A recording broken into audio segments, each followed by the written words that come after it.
Hello adventurers, it is I, Soul's Adventure, and welcome to my YouTube channel.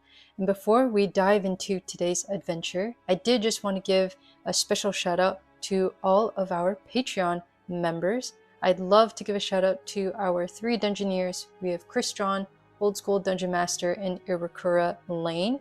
And then another shout out to our adventurers. So we have MC versus me, Blairback, and Todd. So thank you all for the support, and I hope you are enjoying all the content that you're seeing.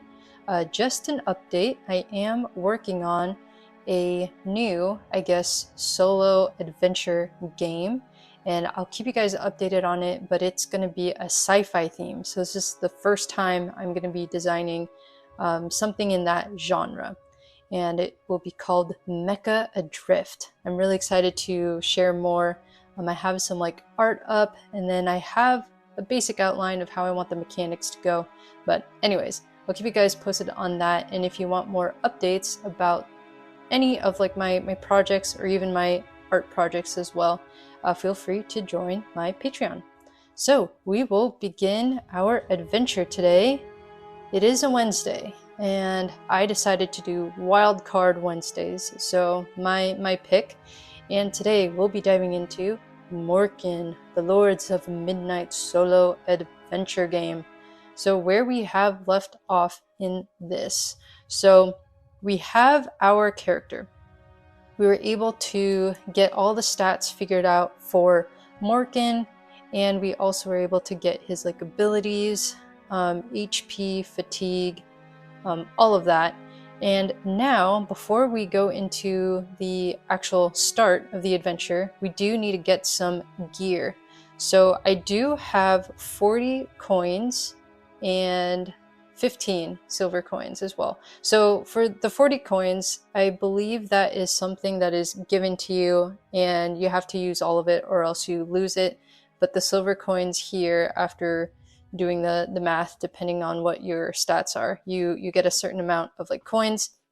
We have 15, and so this is ours to spend or keep. So for our equipment, I do want to go back here and kind of see what we can get. So I do think it would be good to have leather armor, perhaps. So yeah, possibly leather armor. And it says here the absorption value, and then there's buying price. So for us, since our charisma is, I believe, at a 30, yeah. So since our charisma is at a 30, this will only cost us 10 versus 12. So I think I'm gonna do that. So leather armor, I'm gonna spend that. So that'll be 10 coins here.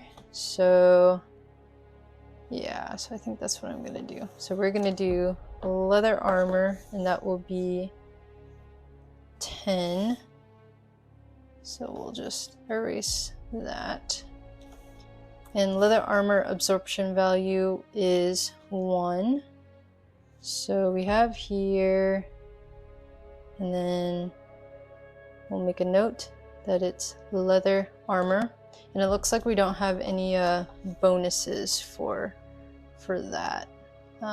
So let's see here. Okay. And then now for weapons.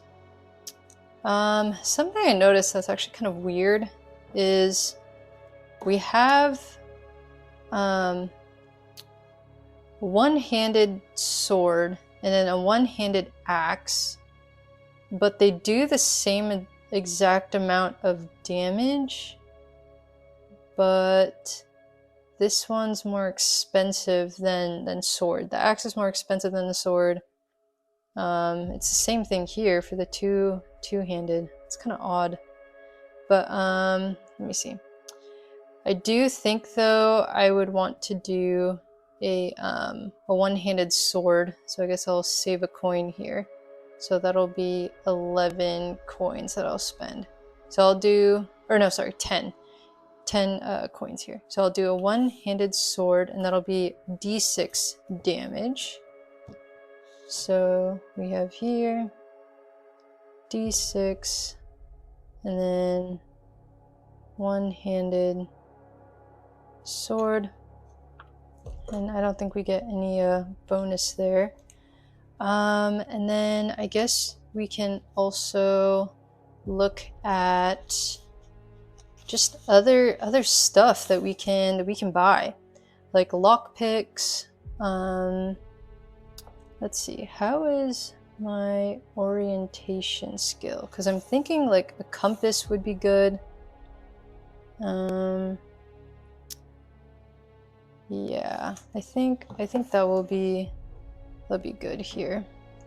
So we will have a compass, and that is 14 coins.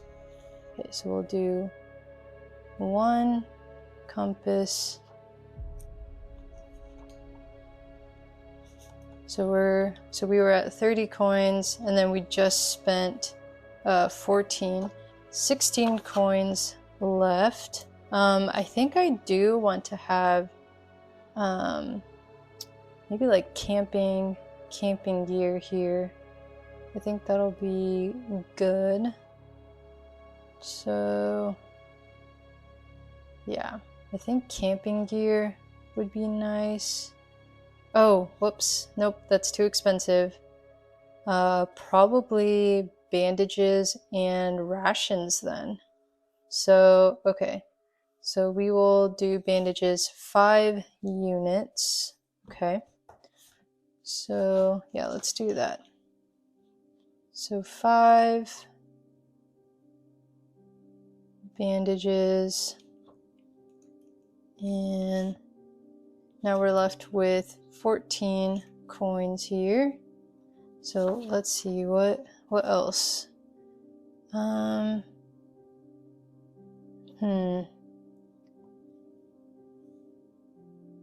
Are these potions? Oh, that's kind of nice. I think we're gonna do this. So I think I will do Waters of Life potion. Heals D10 HPs. Okay. So I will do, I guess I'll just say 1 HP potion. And then I'll write here a D10. How much is that? 8. So we have 6 more coins. And then lastly, we will do some rations here. So I guess we'll just buy 3. Yeah, so 3 rations. So now we spent all of our 40 coins there. So 3 rations. Okay. Then we do have 5 more coins. So I guess we can see what else we can get here. So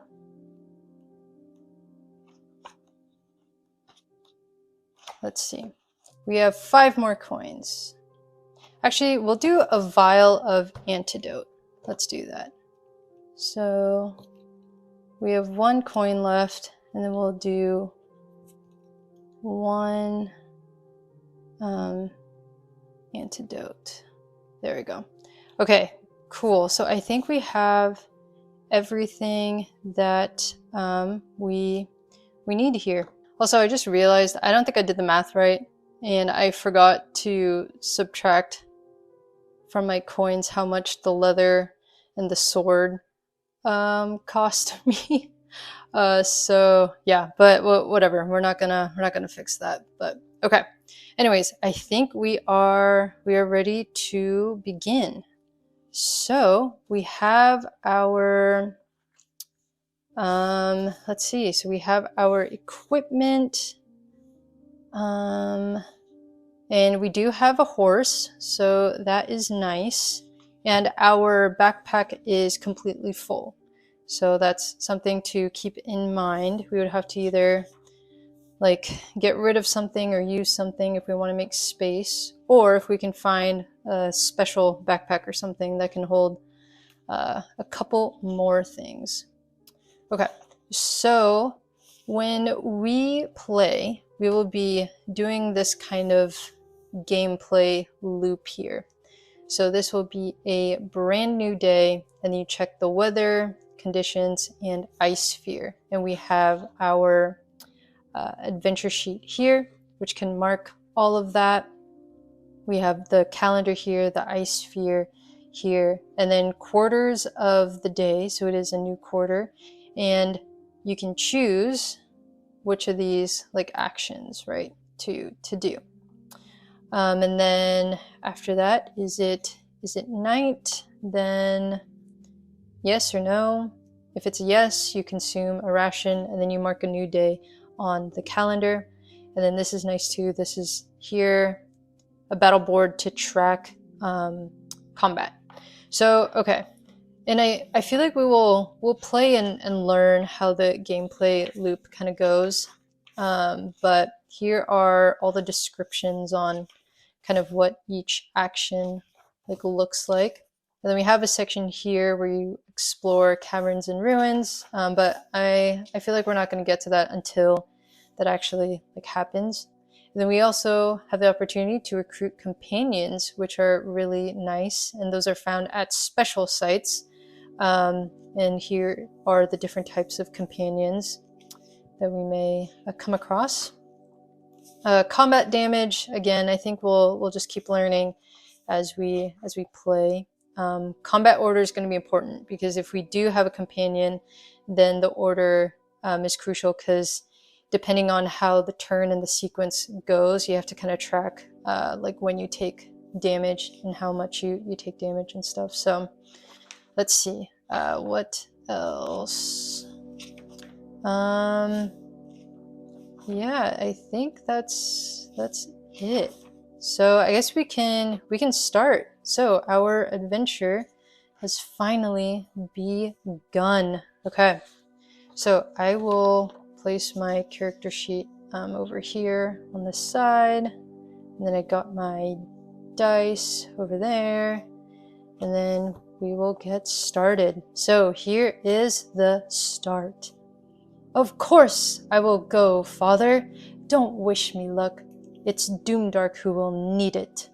Morkin to Luxor, the Moon Prince. So, you begin your journey towards the Tower of Doom, which is up here, with the goal of destroying the Ice Crown, the source of Doomdark's power. You are alone, with no army to support you. However, thanks to your half-human, half-fey nature, you can endure the extreme cold emanating from the Ice Crown. As Doomdark's armies march south to conquer Midnight, all hope rests on your shoulders. You know the direction you must travel, north. The journey will be perilous, and there is no certainty of your return. So we start at the Tower of the Moon, which is over here. Okay, so we start at the Tower of the Moon, located in the Forest of Shadows. So refer to the map at the end of the book or download it from the game's website. The map is divided into hexagons, right? So each one representing 2 miles.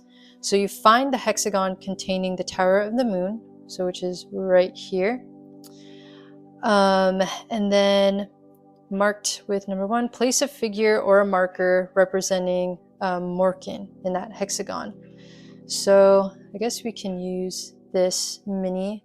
So I've been trying to dabble in painting minis, and honestly, I don't know if I like this part of the tabletop RPG hobby. It is fun, but I just feel like it's either I probably just picked a very complicated mini, but it hurts my fingers. Like you kind of have to like hold it really still and like get like really tiny brushes and stuff. But I bought a couple of tools I'll eventually use to try to see if I can make it a little easier on myself. So yeah, but I'm trying. I do see the appeal. I just don't think that it's really for me.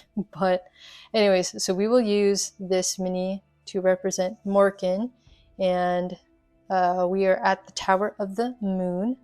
So it is morning and a new day has begun. So the first thing you need to do each day is to check the weather. Roll a d10 on the weather table. Depending on the result, the weather may affect your actions. So when we check the weather, so let's see here. Weather will be over here. So we must roll a d10 here. So let's see. D10. Where is it? Here. Okay. So d10. So we got a 2. It is clear. So it's a nice clear day. We get plus 10 bonus to orientation skill and a plus 10 bonus to camp skill. So that's really handy. So I'm going to mark on my sheet here that day 1. So this is kind of the downside, is like you have to constantly mark. I think next time I would try to find like a little cube or a game piece of some sort to kind of track. But right now we will say it'll just be an X to mark it. Okay, so it is clear. And then we get a plus 10 to orientation and a plus 10 to camp. So we'll just keep that in mind there. So that's really nice.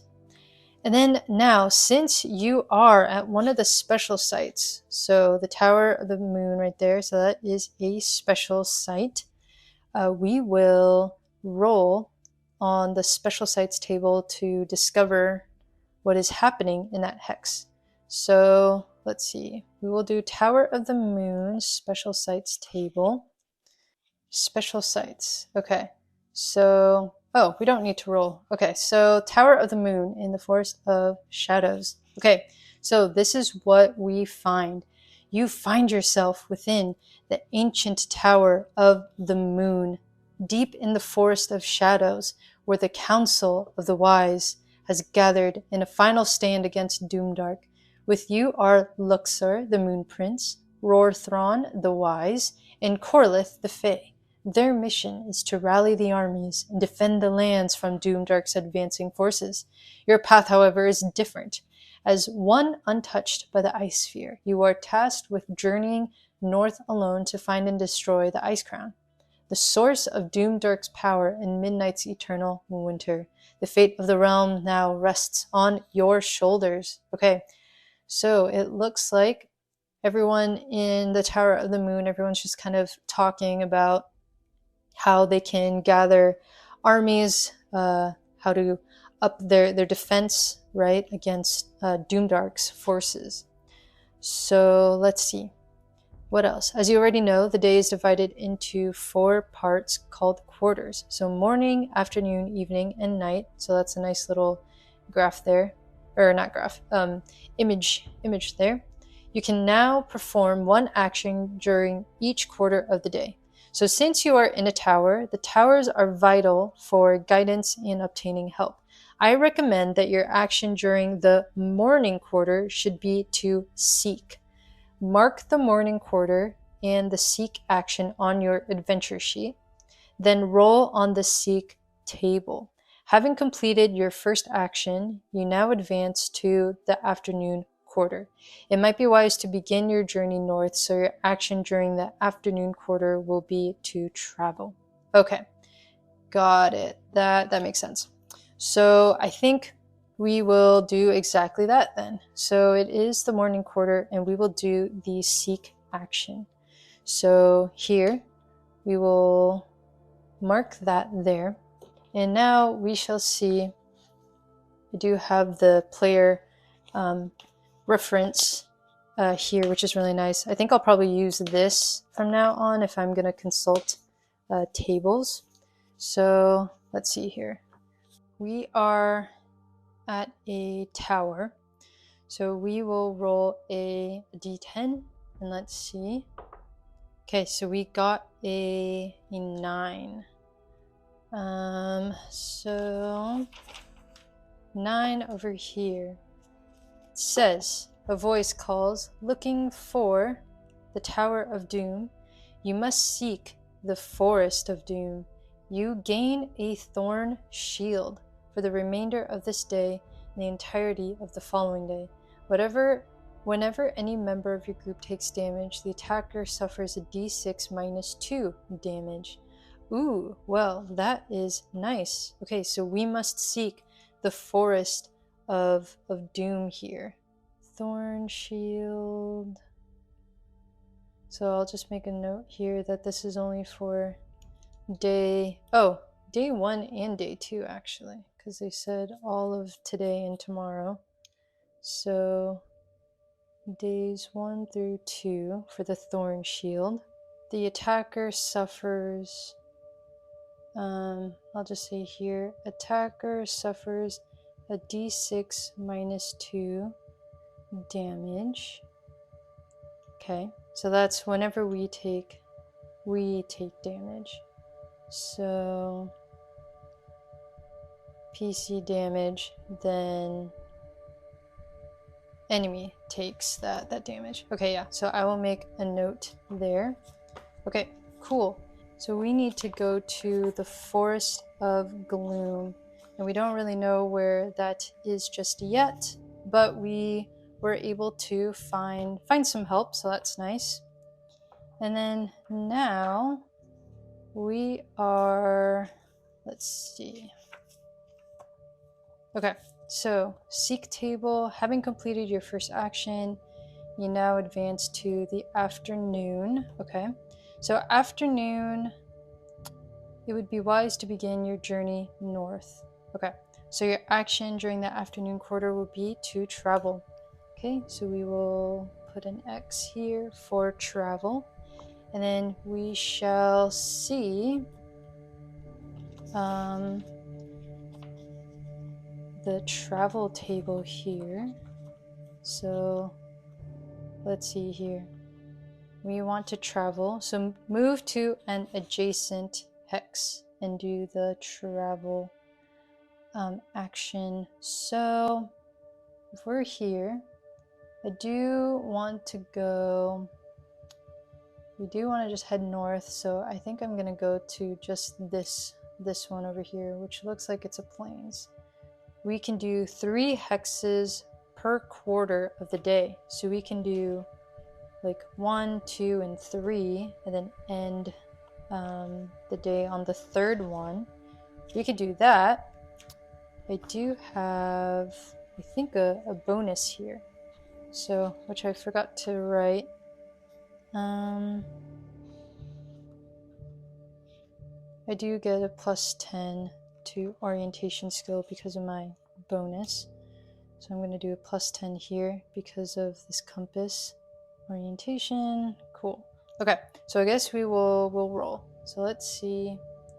So we want to get under, this would be 50. Yeah, okay. So under 50, hopefully. What is this? A 11, so that's good. So that was successful. So that was a good check. So we did get an 11 there, so we're good. And then it says here, as you are mounted and on planes, you can move 3 hexagons. So take an orientation skill check, which we did. If you pass, you can move 1 hex north. Okay, so we'll do this one. So now we're over here. Okay, next roll a d6 to check if there is an event in the next hex. Okay. Oh, whoops, I'm still here first. I do need to check if there is a event. So, okay, so we got a 6. Roll a d6. On a 1 or 2, an event occurs. Okay, so roll on the events table. Okay, got it. So that's a 6. So that means we are safe and we can proceed to the next hex. So we will do another orientation check here. And we got a 16. Okay, so we have passed, and we will roll the d6. And we got a 4, so that means no event has happened. And then we can travel to 1 more, and we will go to this one. So here we are at a forest location. So we went from the plains, and now we're going into forests. So now, since we are in a forest here, we will do a d6 to see. We got a 6, so that means there is no event.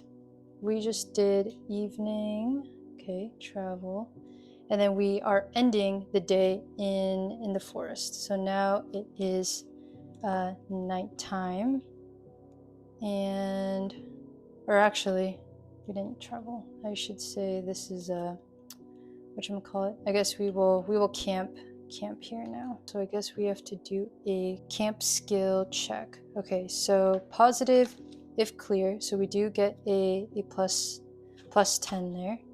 So let's see. Okay, so we got a 23. So what is our camp check? So we have 45. Okay, yeah. So we are good there. And we succeeded. So now each member of the group recovers d6 plus 2 health points and d6 fatigue. Okay. Yeah, so I guess we're safe now for the night. So we have ended the night at a foresty kind of area, and that is where we are resting. So we have completed one day of MORKIN. Okay, cool.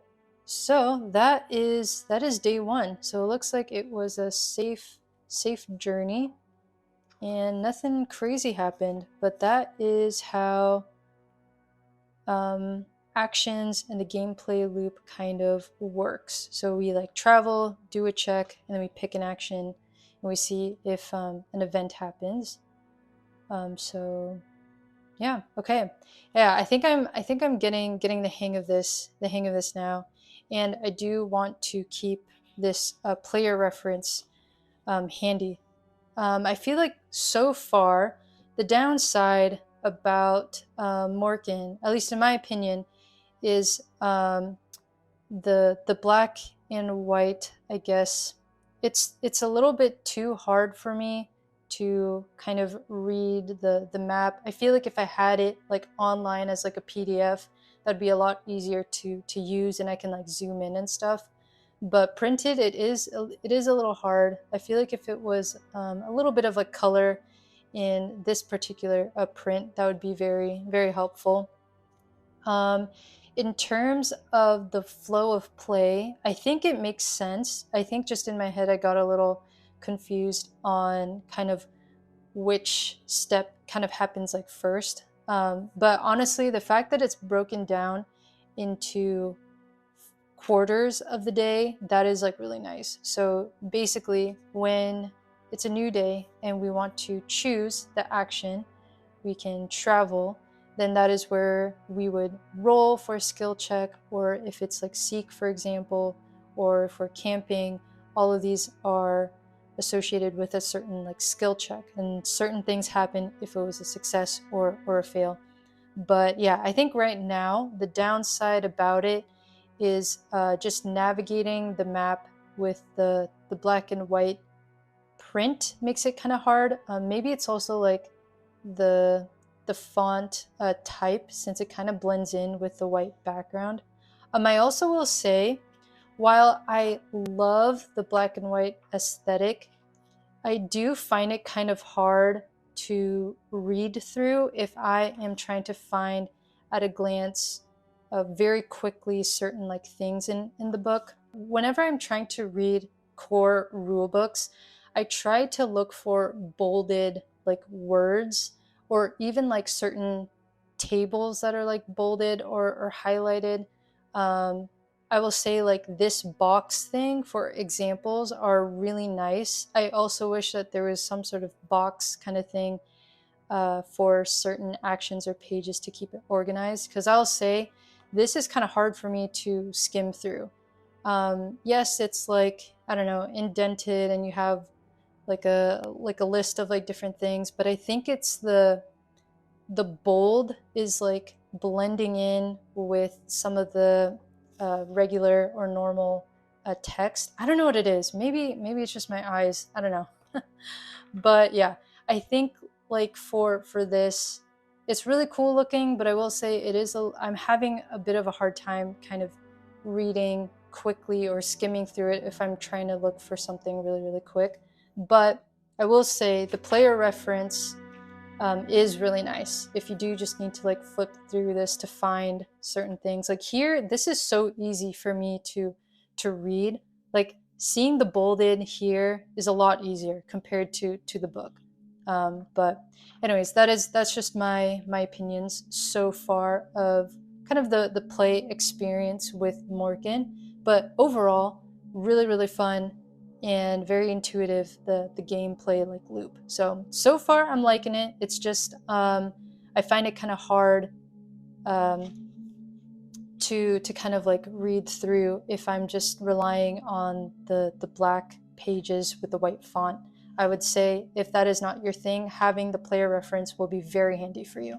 So that is conclusion of day 1 of Morkin, and it is safe so far. So that is good. So we shall see next time how day 2 goes. And then I think after day 2, I will give my overall thoughts of Morkin. So that is it for today's adventure. I hope you enjoyed this playthrough, and I hope this also gives you a good idea of whether or not this game is for you. So thank you so much for tuning in. And as always, thank you for the support. It truly means a lot. So anyways, that is it for today. Until next time.